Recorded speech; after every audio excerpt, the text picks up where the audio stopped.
Good day, ma'am. Good day, classmates.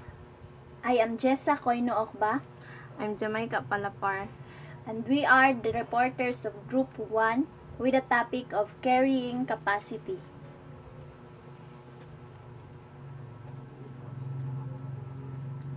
Objectives 1. Give example of how carrying capacity of habitat may change. 2. Compare and contrast the density-dependent growth regulation and density-independent growth regulation. Giving example.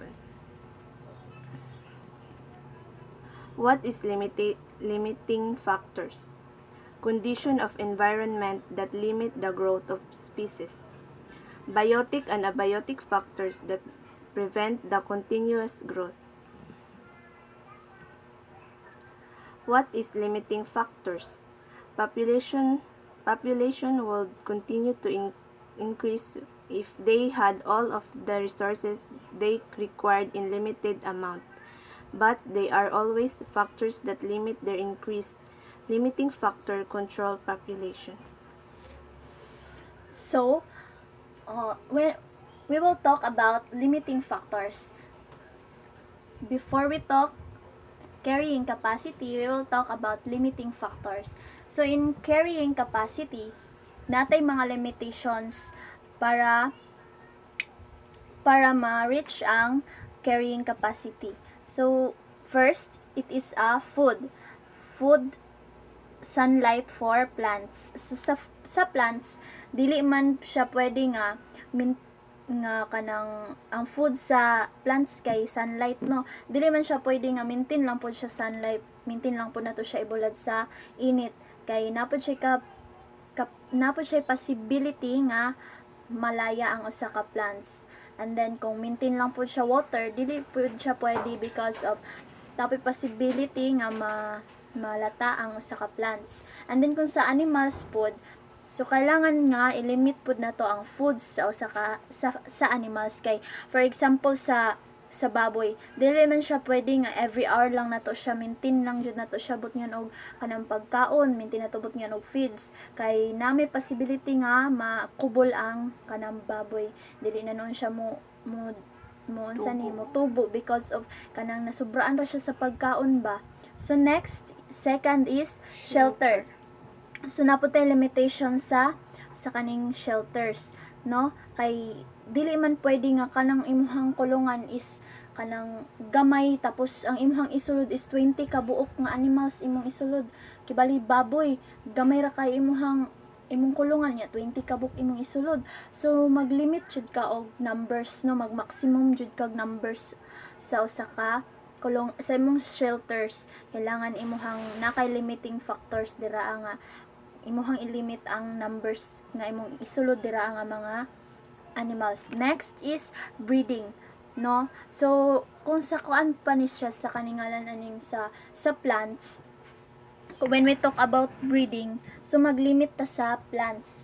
For example sa banana, so as I was observed sa mo ang farm sa bukid, ang ako ang father manggod is dili jud na niya kanang ngalan aning ginakuhaan jud na niya og kaning ngalan ning sa ganina kanang saha ang banana, dili niya na kailangan na ara sa mga 2 to 3 ang ibilin nga saha.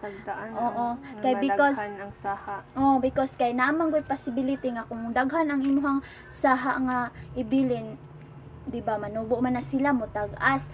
So ang ngalan ani ang mga ang nutrients is daghan ang mukuan, kumbaga kung imuhan na siyang butngan og kaning mga organic, so daghan ang musubsob sa nutrients niya, dili siya maka-focus og nutrients sa usa lang ka or duha ka kanang banana, daghan pa iyahang suportahan og nutrients. So may possibility nga gamay ang bunga sa imuhang gamay ba dili libsog ang bunga sa imuhang banana. So kailangan maglimit na gyud tay limitations in breeding. So pag sa animals food, sa breeding sa animals, no, need pud ta og kanang ngalan limitations kay unsaon na lang kung daghan ang imuhang daghan dili nimo i-limit ang ilahang kadaghanon dira nga shelter, nay possibility nga dili sila ang uban dili makakaon because of kanang gamay ra ang imong pasungan or gamay ra imong pakanan diraa. So kailangan na jud kay limitations sa ila kala diraa kanang breeding na jud kay limitations. So next is water. So as like what I said in kaning sa food, no, kauban sa food o water nga sa plants kailangan dili siya kailangan napod kay limitation na dili lang more on tubig lang halos imo na nang pa lapaw-lapawan og tubig na imuhang tinanom kay na siya possibility nga malata. And then kung sa animals food, no, namon pud paras pud anang sa baboy o dili man gud pud nga kailangan maintain jud na siya water kay kung ang imong kulungan is diretso siya sa yuta namon pud gyud possibility nga ang baboy is magkaigit-igit kalibangaon na imong baboy kay ang iyang higdaan kuan kaning basa, no. So natay limitations. Then next, weather. So mo pud ni siya nga kailangan pud nga ang animals or ang kaning plants walang man ta maghisgot og animals duha gyud ni siya plants and animals, no. Kailangan dili siya mainitan kaayo, dili pud siya mabugnawan kaayo, kumbaga warm siya ba kanang balance jud siya, no. So next, What is carrying capacity? It is the maximum number of individual of an species that an ecosystem can support. so from the word carrying, so it is an act of support the weight of something, no. From the word carrying, carry from what root word niya is carry, no. Kumbaga kanang makaya nato ba nga bitbiton. And then capacity, what is the meaning of capacity? So kakayahan, no, the maximum amount of something that can contain. Okay, so it is the means of carrying capacity, the maximum number of individuals. So nag-consist siya po ni siya og numbers, no. And then it is the limiting factors. Kumbaga carrying capacity means the limitations of one living things or non-living things. The ability of abiotic factors such as water, oxygen, and space, and the biotic factors such as food dictates how many organisms can live in an ecosystem. For example, if populations exist carrying capacity, the ecosystem may become unsuitable for species to survive. So next, Example of carrying capacity. Because of these limiting factors, each ecosystem has finite capacity for growth connected to its carrying capacity. so another examples of carrying capacity. So kaniya mong examples kaning naa sa ubos kanang flowers or plants, no. In carrying capacity, naay limitations aning plants. So like what I've said kanina na in planting we need kanang limitations kay dili lang man na siya pwede nato nga maintain lang po nato siya sunlight. So kailangan na siya sa kanang balance, no. Natay limitations kay parang iyahang growth is healthy, no. Kailangan ang water is balance nato and then sunlight i-balance po nato. Then para ang iyahang growth is kanang healthy iyahang pagtubo. So next, How the carrying capacity habitat may change. If a biotic or biotic factor change, the carrying capacity change as well. Natural disaster can destroy resources in an ecosystem. If resources are destroyed, the ecosystem will not able to support a large population. This causes that carrying capacity to decrease. so how the carrying capacity habitat may change. So in your own words, what is the meaning of habitat? Okay? So habitat, Habitat. it is a natural home of, or environment of an animal, plant, or other organisms. okay, so that is the meaning of habitat, the natural home of animals or plants. Okay? So if abiotic or biotic factors change, so unsa ganitong abiotic? Abiotic is non-living Non-living things. Biotic is living Living things. So kung kaning daw sila is kaning duha is or kaning na silang duha is kanang mabag-o or mo change, the carrying capacity change as well. So naay mahitabo nga kanang capacity pod is ma-change. Natural disaster can destroy resources in an ecosystem. So natural disaster like floods, bag ka ng mga typhoon, bagyo, di man gyud nato na siya matag-anan, may tabo man jud na siya. So na possibility nga ang ecosystem cannot be able to support a large populations because kay di ba kung mabahaan ng usa ka lugar or kanang field or kanang puy-anan sa usa ka o kaning habitat is puy-anan man jud ni siya sa kanang mga animals. So kung naay mahitabo nga bagyo o naay possibility nga mamatay or mga matay to sila, so gamay na lang mabilin. So ma-destroyed ang ilahang mga resources, and then pati pud ang uban is mga matay. So naay mahitabo nga mo decrease ang ilang population, and this is causes the carrying capacity to decrease. So naay mahitabo nga ang habitat is ma-change ang habitat, ang ilahang mga ampuyanan sa habitat is kanang ampuyanan sa habitat, ang habitat is mabag-o, no, kay cause of kanang mga natural disasters. So, why is carrying capacity is important? So, carrying capacity, it serves as the basis for sustainable development policies that attempt to balance the needs of today against the resources that will be needed in the future. So, para sa among nganong importante ang carrying capacity, no? Because serves ni siya nga atong basihan, no, in the future nga kung magbuhi na ta or nanatay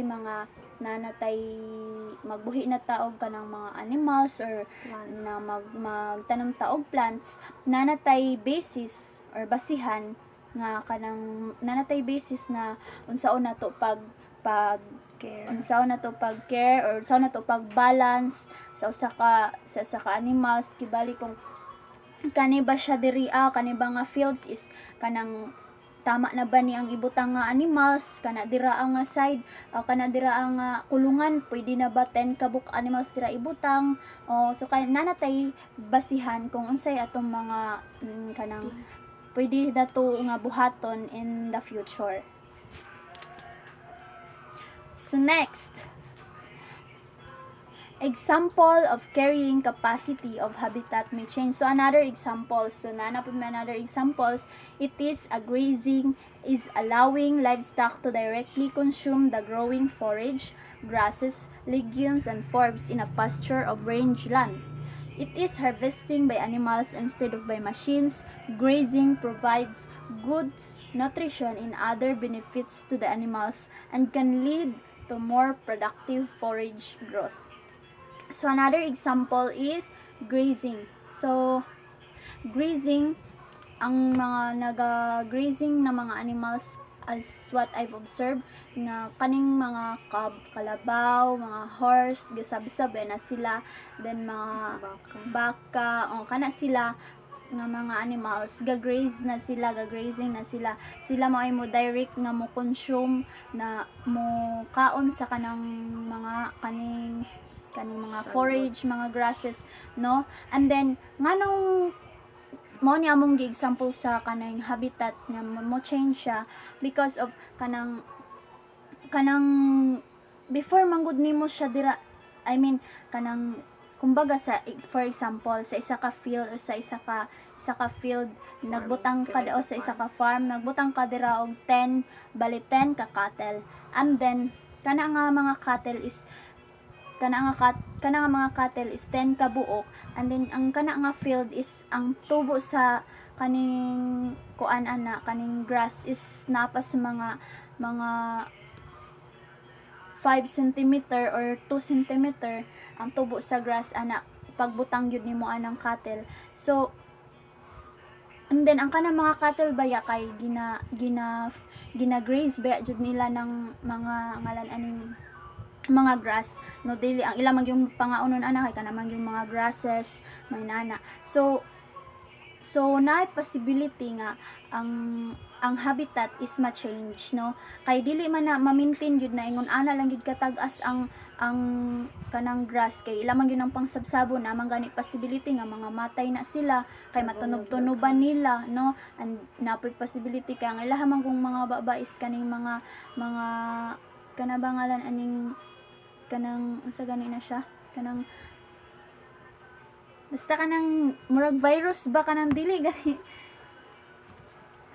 kanang ang baba manggod sa mga like for example sa Cavao is kanang di kana ganing dili mo tubo dayon ang mga tanom ba kanang mukubol ang mga grasses kung masabsaban nila nya matamak-tamakan pag yun.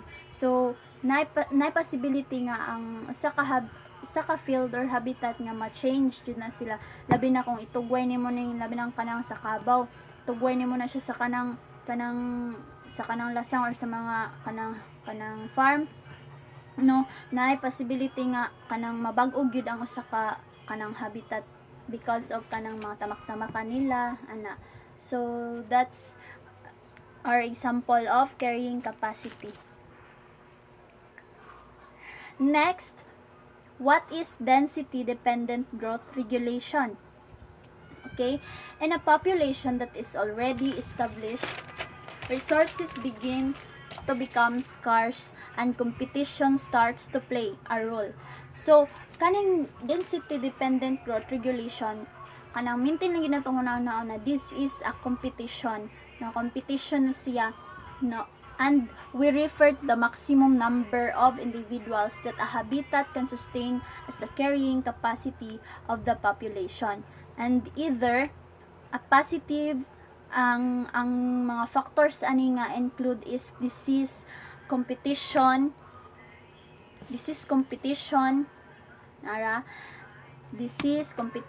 and predation, and then either positive or negative correlation to population size. With a positive relation, these limiting factors increase with the size of the population and limit growth as population size increases. So naay mi sagop sa among hunahuna nga mga questions. First is, can density dependent factors increase population growth?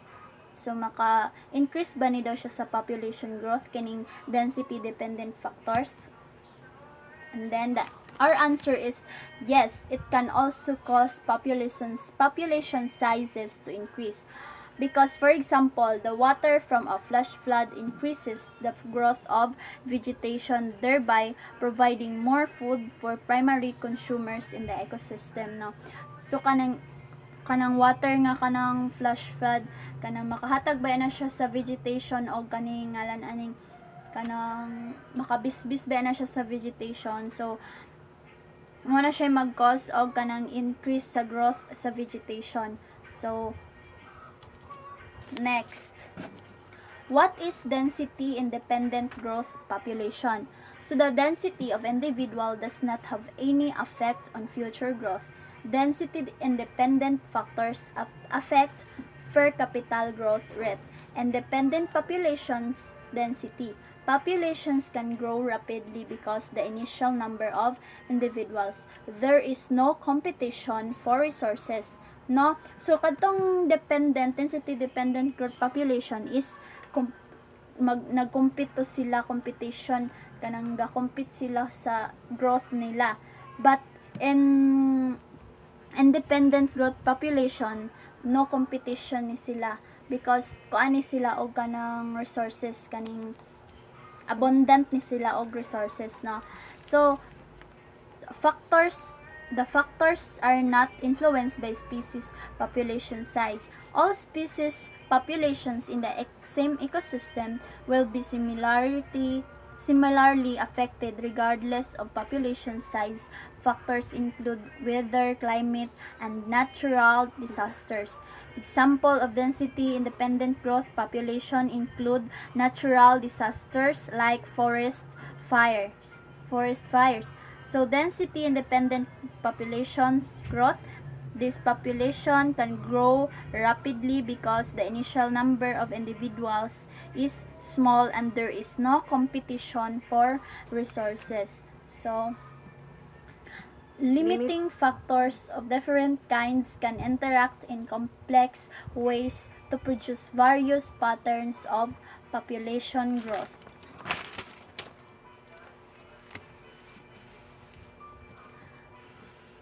So, that would be all. Thank you.